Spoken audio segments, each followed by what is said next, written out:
J'enchaîne avec un autre sujet qui reste toujours dans le vaste sujet des hydrocarbures, qui s'intitule le gaz naturel. Quand j'ai voulu travailler sur ce sujet-là, j'ai vu que le gaz naturel, pour certains pays ou dans certains cas, il s'agit d'une source de tension.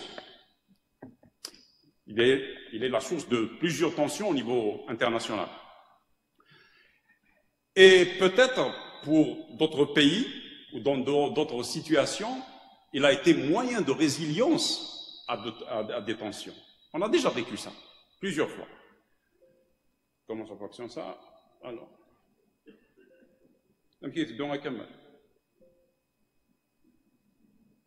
C'est bon. Alors, avant de parler de ces tensions, j'aimerais vous inviter d'abord à connaître quelques spécificités de l'industrie et du marché gazier pour les non-initiés, parce qu'il s'agit d'un domaine, je ne vais pas dire tout à fait différent de son cousin, le pétrole, mais il a des spécificités propres à lui. D'abord, les prix du gaz, ils sont volatiles comme le prix du pétrole. Mais ils sont plus volatiles que le prix du pétrole. Vous allez remarquer ici, en bas, je vous ai noté qu'en Europe, en février 2021, il valait 6 $ le million de BTU. Le BTU, c'est une unité de mesure qu'on utilise en énergie. BTU, c'est-à-dire British Thermic Unit. Donc le million de BTU valait en février 2021 6 $. En août 2022, c'est-à-dire 6 mois après la guerre russo-ukrainienne, il a valu 70 $. Il a plus que décuplé, c'est-à-dire x10. On ne voit pas ça en pétrole dans une période aussi courte que celle-ci. Et maintenant, il coûte dans les 12 $ le million de BTU. Et la cause de ces fluctuations-là, elles peuvent être causées par les saisons. En hiver, on consomme plus de gaz en Europe, et en été, on consomme plus de gaz ici en Algérie, par exemple, dans les régions chaudes avec la climatisation. Et les conditions climatiques, je fais la différence entre conditions climatiques et météorologiques et saisonnières, parce que lorsqu'il y a une vague de froid ou une vague de chaleur, ça consomme encore plus. Et de la demande en général. Mais ce qui touche plus la variation de ces prix-là, c'est cette variable qui s'appelle la géopolitique. Et les prix, ils sont régionaux. Vous voyez ici qu'en Europe, en 2023, en moyenne, pour l'année, le gaz, il vaut 30 $ le million de BTU. Aux USA et en Russie, il vaut 3 $. Au Royaume-Uni, 12 $ et au Japon, pour le GNL, on va expliquer ça, c'est quoi le GNL, pour les gens qui ne le connaissent pas, c'est 13 $. On peut poser une question pour 2023, quand on voit qu'en Europe, on a 30 $ et aux USA et en Russie, on a 3 $. Une grande différence, un gouffre, c'est x10. Et surtout quand on voit, il y a deux pays qui se font la guerre indirectement, les États-Unis et la Russie, et c'est l'Europe qui paie, avec ses velléités européennes, bien sûr. Il y a une autre spécificité, c'est que le gaz se vend avec des contrats à long terme. Pourquoi des contrats à long terme, pas comme le pétrole? Le pétrole, il se vend avec des contrats, mais pas de long terme, parce que le transport du pétrole est facile. On le fait par tanker, on l'extrait liquide sous terre, on le met dans un tanker, il quitte le pays, il va être versé en tant que liquide. Mais pour le pétrole, on l'extrait sous forme gazeuse. Donc on doit le transporter par gazoduc, les pipelines, les tuyaux.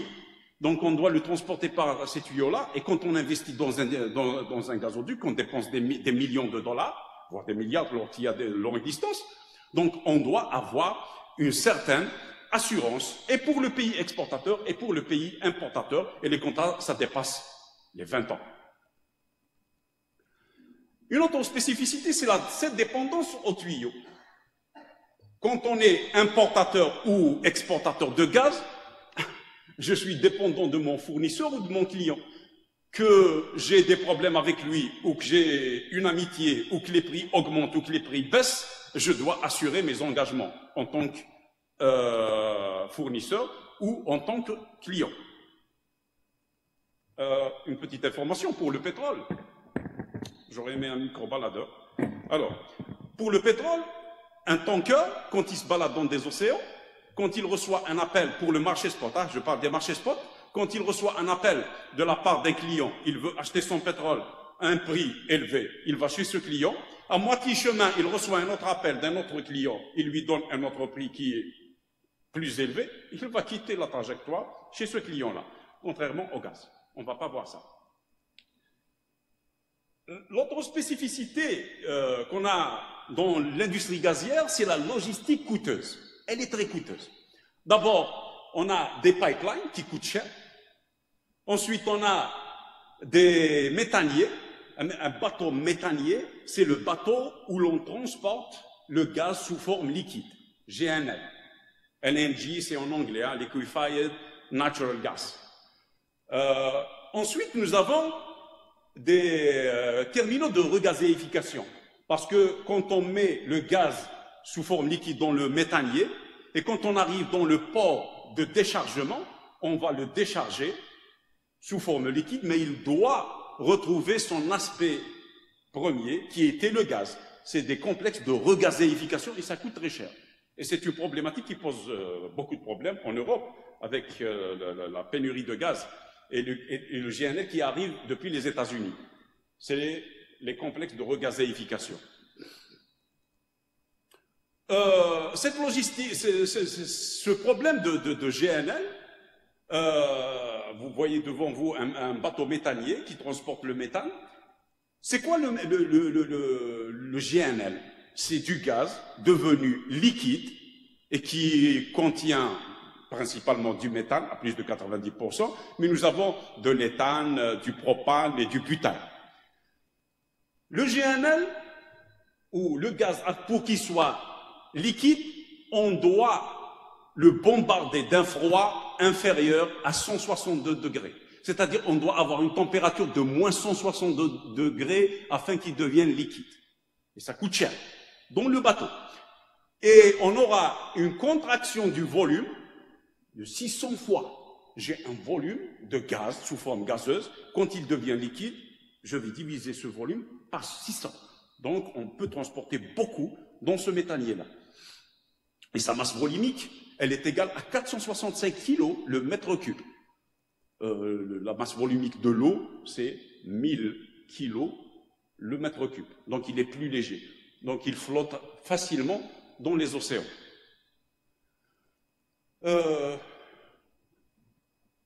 Faisons un peu de géographie. On va voir un panorama du gaz naturel au niveau mondial. Question réserve. Les réserves gazières à travers le monde, elles sont réparties ainsi.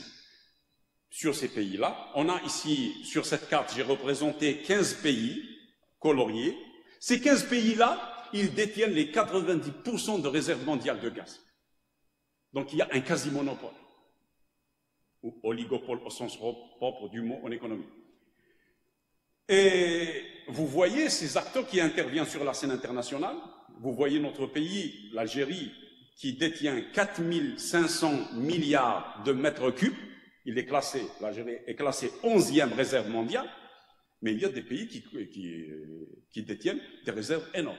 Même l'Algérie détient des réserves énormes, mais qui sont non conventionnelles, le schiste.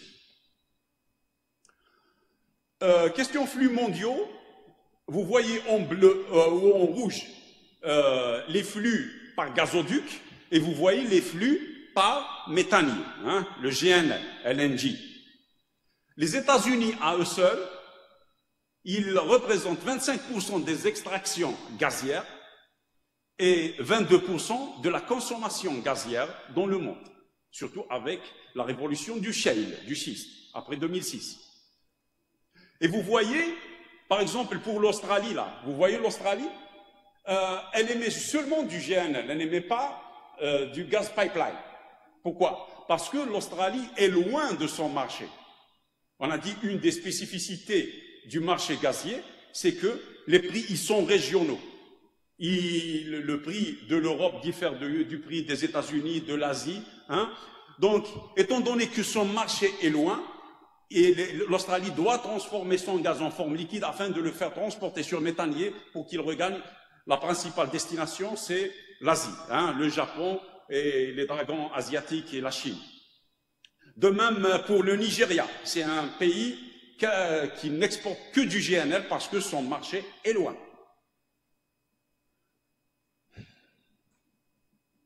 Question échanges mondiaux de gaz, ici je le représente en BTU, en milliards de BTU.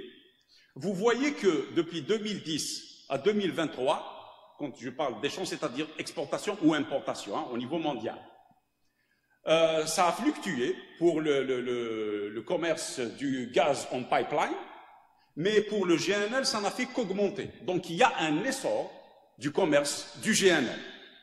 Mais vous voyez ici que la commercialisation du gaz par pipeline en 2023 est presque égale aux quantités échangées en 2024. Mais le total, pipeline et GNL, le total a augmenté certainement depuis 2014 à 2023. Et ce gap-là, il a été gagné par le transport par GNL avec 260 milliards de BTU. C'est le GNL qui devient maintenant acteur. Et ça donne des idées maintenant pour des pays afin d'investir encore plus. Quand on dit GNL, c'est transport par bateau. Hein. Pour les grands exportateurs de gaz en 2023, l'unité c'est milliards de BTU. Voilà nos principaux exportateurs. À la tête, on a les États-Unis. À titre d'information, les États-Unis étaient importateurs nets d'hydrocarbures, gaz et pétrole. Importateurs nets, avant 2006. Et quand on a développé l'exploitation des hydrocarbures de schiste, après 2006, maintenant les États-Unis sont devenus pas seulement exportateurs nets d'hydrocarbures, pétrole et gaz, mais premiers extracteurs et exportateurs de ces matières-là. Et ça a bouleversé le marché. Et ça a été montré dans un graphique, professeur Okassi nous a montré, après 2010, lorsque le prix du pétrole a diminué jusqu'en 2014. C'était la cause de cette crise de 2014. Et on l'a vécu, on a reçu une claque. Et vous voyez qu'un pays comme l'Australie et le Nigeria n'exportent pas de gaz par pipeline, en bleu. C'est des pays qui exportent seulement du gaz GNL parce que leur marché est loin. Vous voyez la spécificité, les différentes spécificités entre les deux matières qui sont voisines, elles sont cousines, mais chacune a ses spécificités.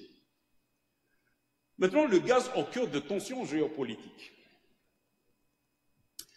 Vous connaissez cette région, bien sûr. Moi, je vais mettre l'accent sur la région encerclée en bleu, la région du Golfe. J'ai publié un article en 2014 où j'ai traité cette question. À l'époque, c'était la mode, mais jusqu'à maintenant, on paye ses frais, au niveau international, bien sûr. Et maintenant, l'Algérie doit faire attention à ce problème-là. Je vais me plonger dans le Golfe. Vous voyez le Qatar au sud et vous voyez l'Iran au nord. Au milieu, on a un gisement gazier. Un gisement gazier énorme. C'est le plus grand gisement gazier au monde. Mais attends. Tout à l'heure, vous nous avez dit que la Russie détient 47 milliards de mètres cubes. Ça, c'est le total des gisements russes.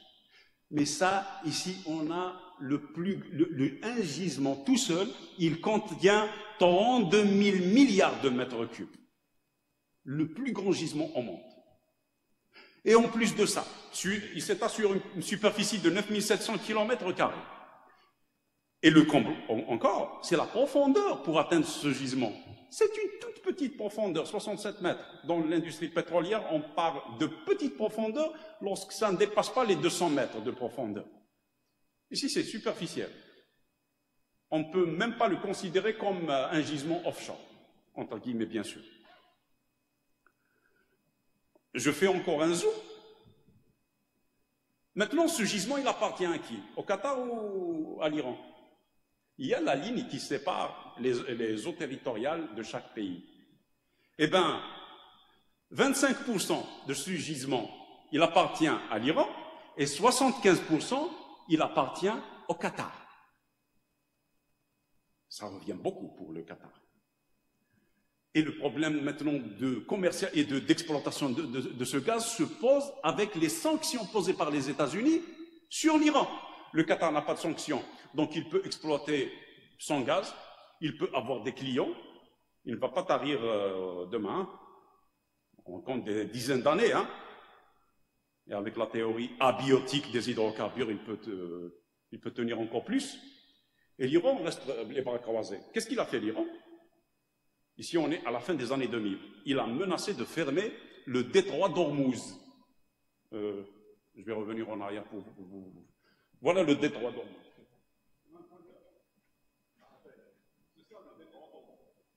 Il a menacé de fermer ce détroit. Alors, qu'a fait le Qatar en 2009?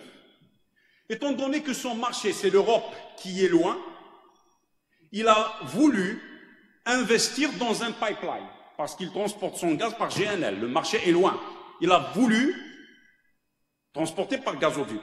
Il a fait des négociations avec des pays voisins, d'abord l'Arabie Saoudite, ensuite la Jordanie, la Syrie, et ensuite la Turquie, afin de desservir l'Europe avec un gazoduc. Les Iraniens ne sont pas contents.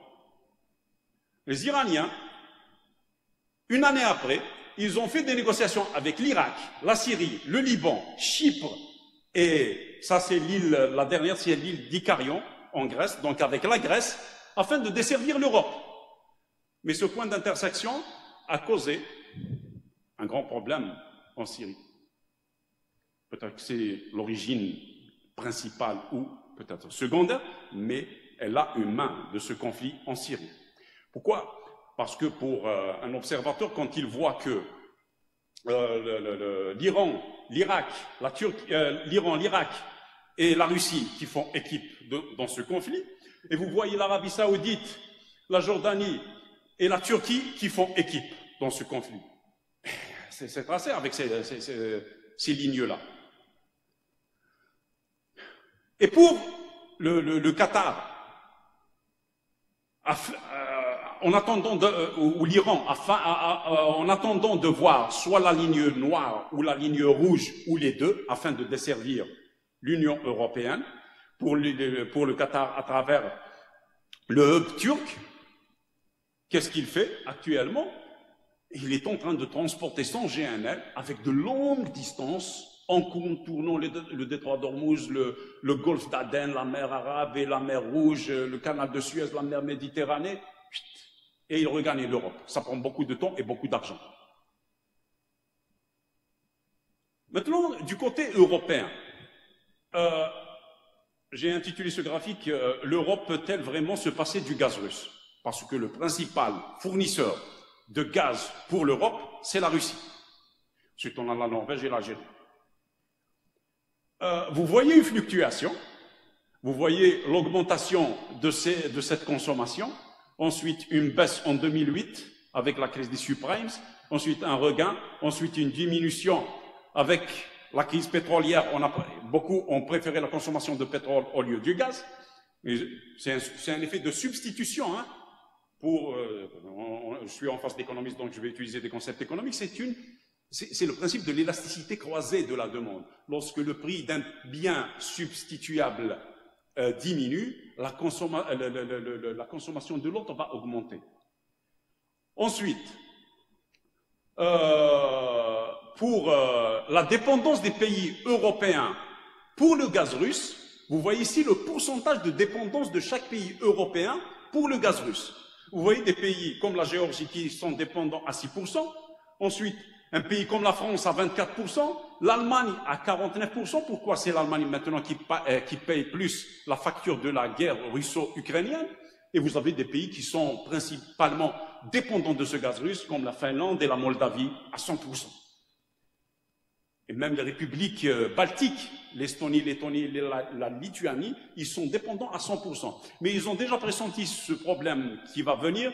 Ils ont construit des complexes de regazéification et ils ont acheté du pétrole à partir du gaz à partir de la Norvège. Pour l'acheminement du gaz pour l'Europe depuis la Russie, nous avons des gazoducs qui viennent depuis le centre de l'Asie, le centre de la Russie, surtout du bassin caspien. Nous avons le pipeline Central Asian, le Soyouz, le Blue Stream, le Turkish Stream, et nous avons le grand gazoduc qui vient du lac Yamal en Sibérie, et nous avons les fameux Nord Stream 1 qui était en opération, et le Nord Stream 2 qui était en opération d'essai depuis novembre 2021. Ensuite, avec le sabotage des deux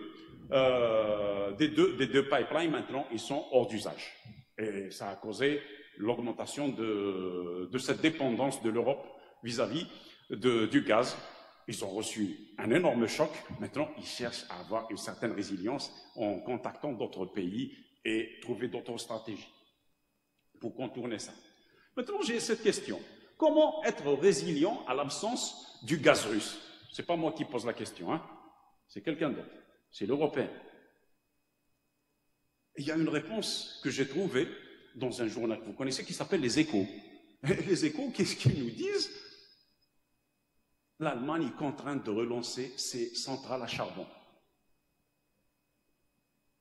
L'Allemagne, c'est un fervent défenseur du climat. Il faut combattre le gasoil, il faut combattre le charbon. Mais excusez l'Allemagne parce qu'il s'agit de ses intérêts. Hein? Donc, au lieu de voir ces panneaux magiques, ces miroirs magiques et ces moulins à vent, comme l'appelle quelqu'un, on va faire appel à cette ressource qui est propre, plutôt, on va laisser propre, hein, entre guillemets, et on va avoir des feux de camp. Hein. C'est pas de la fumée, c'est pas de la pollution, c'est des feux de camp. Donc on a préféré de faire ça actuellement parce qu'on est en crise. Nos intérêts passent d'abord. Donc laissons maintenant ce développement durable, ce réchauffement climatique, on va le laisser ailleurs. Pour d'autres, il y a d'autres qui vont travailler dessus. Alors, il y a un monsieur qui vient maintenant, qui dit à l'Europe, je suis là, je vais vous aider avec mon GNL. On a les exportations, l'évolution des exportations de GNL des États-Unis en 2015, parce qu'on a commencé à exporter, hein, c'est la révolution du chèque qui a permis ça, et ça a commencé à augmenter. Et on a atteint, on est passé de 2015 d'un demi-milliard de mètres cubes à 123 milliards de mètres cubes en 2023. Et vous voyez maintenant ici les importations européennes de GNL. Ici, ça s'exprime en millions de mètres cubes. Et vous voyez l'origine de ce GNL vers l'Europe. Avant 2017, on n'avait pas de GNL américain. Ensuite, il a commencé à regagner les États-Unis. Mais à partir de la guerre russo-ukrainienne, il était là de façon forte.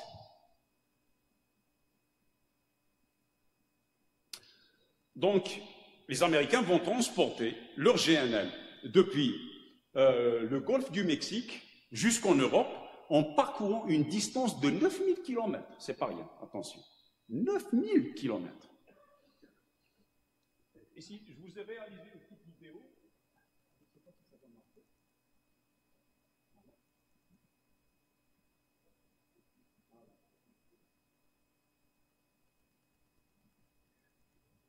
Alors, nous avions, avant la guerre en Ukraine, nous avions peu de GNL qui provenaient des États-Unis. Mais après la guerre en Ukraine, on a créé des complexes de regazéification que vous voyez ici, en Europe de l'Ouest, avec l'arrivée massive de méthaniers américains, et ça a causé un quintuplement de l'approvisionnement américain en termes de GNL pour l'Europe. Maintenant, le gaz algérien au secours de l'Europe. Nous avons tous vu dans les médias les rendez-vous pris par les responsables européens pour prendre rendez-vous avec le ministère de l'Énergie et des Mines afin de négocier l'allongement et l'approvisionnement en termes de gaz pour leur pays, pour l'Europe, soit par gazoduc, soit par méthanier.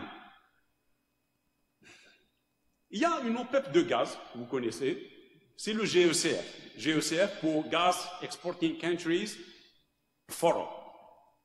C'est une organisation qui a été créée en 2001. L'Algérie était parmi ses initiateurs. Et l'objectif principal de cette organisation, de ce GECF, c'est comme l'OPEP, c'est préserver les intérêts des pays exportateurs de gaz.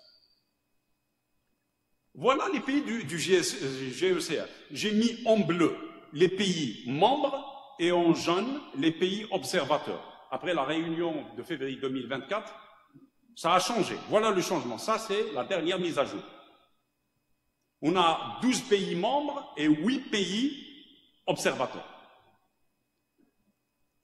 Ces pays du GECF, ils détiennent 73% des réserves mondiales de gaz. C'est énorme.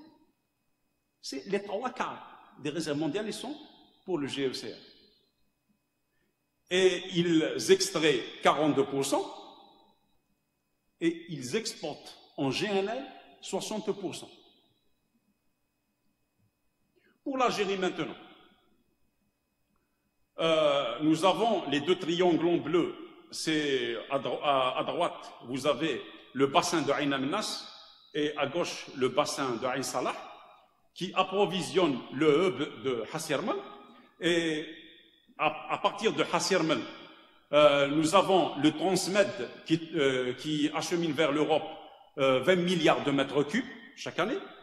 Et le GME 5 milliards, presque 6 milliards. Et nous avons le Medgaz avec presque 8 milliards. Ça fait presque 34 milliards d'exportation par gazoduc. Et nous avons ensuite les 19 milliards. Ça, c'est les complexes de Skikda à droite et le complexe d'Arzeu, là où l'on transforme le gaz en GNL afin de l'exporter. À titre d'information, peut-être que vous ne le savez pas, l'Algérie était le premier pays à avoir exporté du GNL au monde. La première expérience d'exportation de GNL par méthanier, c'était faite en Algérie. Pendant les années 70, début des années 70. C'était le cochon d'Inde de cette expérience. Et les 19 milliards de GNL, voilà leur répartition.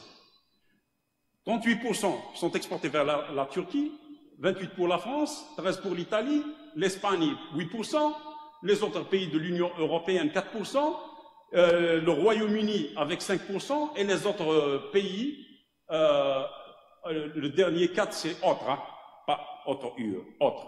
Les autres pays hors UE c'est 4%.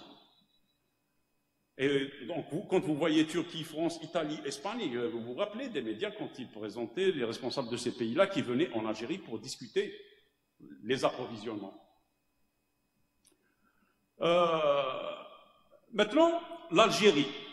On a la problématique ici que je veux développer, peut-être pas de façon profonde maintenant, mais peut-être plus tard pour moi ou pour d'autres, c'est que le hub, l'Algérie est un hub.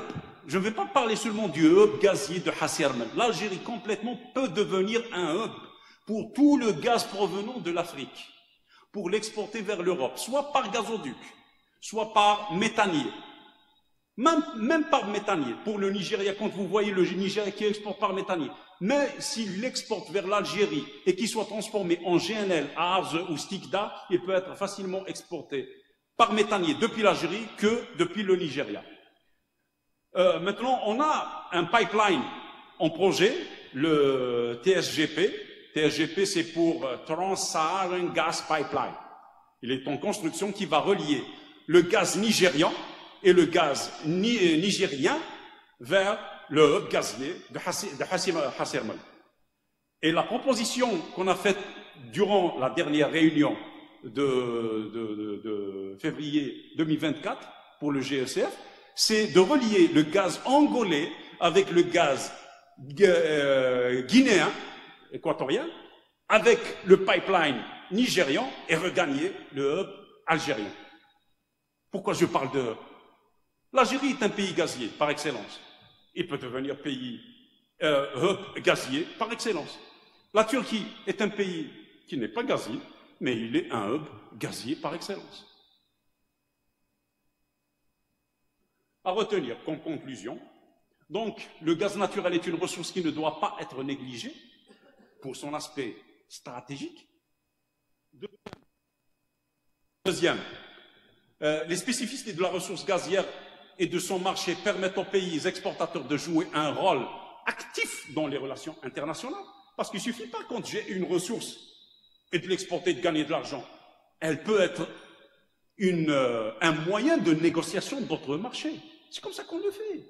La Chine a négocié beaucoup de marchés qui a fait prévaloir son économie avec ses ressources naturelles. Une autre recommandation, et je tiens à cette recommandation. Oui, c'est difficile de la prendre. C'est la recommandation de désindexer le prix du gaz du prix du pétrole. Parce que le prix du gaz actuellement, comment il est fait?